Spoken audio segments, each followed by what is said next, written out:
Aksi borong saham PT Panca Mitra Multi Perdana senilai 92,2 miliar yang dilakukan oleh Kaisang Pangarep membuat sebagian publik tercengang dan bertanya-tanya sumber kapital putra bungsu Presiden Jokowi tersebut dari mana. Kepo banget ya kita-kita ini, apalagi saya. Bener deh, cukup heran saya selaku pribadi yang berbisnis jatuh bangun di masa pandemi dan banyak di sekeliling saya dengan mata kepala sendiri saya melihat sebagian rakyat mengalami kesusahan di masa pandemi. Om Kaisang semakin kaya. Perlu belajar ini saya dengan dia. Udah muda, pinter, tajir lagi. Kita semua tahu dari berita bahwa agaknya selain para menteri, juga pastinya Opung yang bertambah kaya. Ternyata Om Kaisang pun semakin kaya. Ajarin dong Om dari mana sumber cuan yang digunakan untuk memborong saham tersebut. Bahkan ada yang bertanya, setelah anak dan mantu jadi wali kota, kini si bungsu beli saham 92 miliar. Uangnya dari mana nih? Tetapi bagi saya, karena bukan orang politik, urusan anak dan mantu menjabat wali kota oke-oke saja. Tetapi beli saham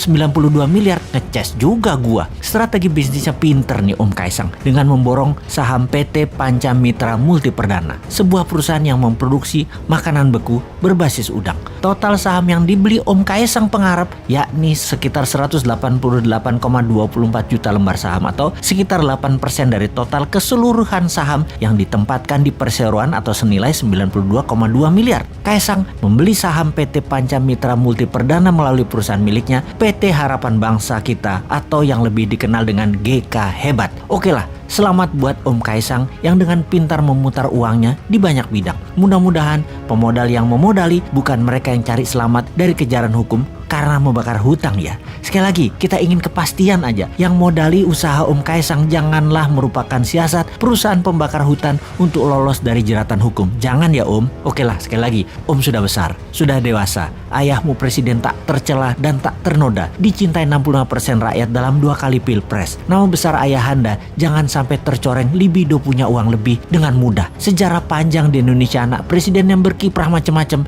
bikin ayahnya tumpah. Keluarga Cendana ada cerita panjang tentang itu. Presiden yang lalu juga anaknya yang kedua yang disebut Pangeran Cikeas ada gosip tidak sedap urusan bisnis dapat fulus, gak keringetan memanfaatkan jabatan orang tuanya. Jadi janganlah Om Kaisang membuat hal yang akan digosipkan karena jabatan ayahanda, yaitu sukses Om Kaisang karena orang dalam menjadi sejarah yang mengganggu prestasi ayahanda yang bersih.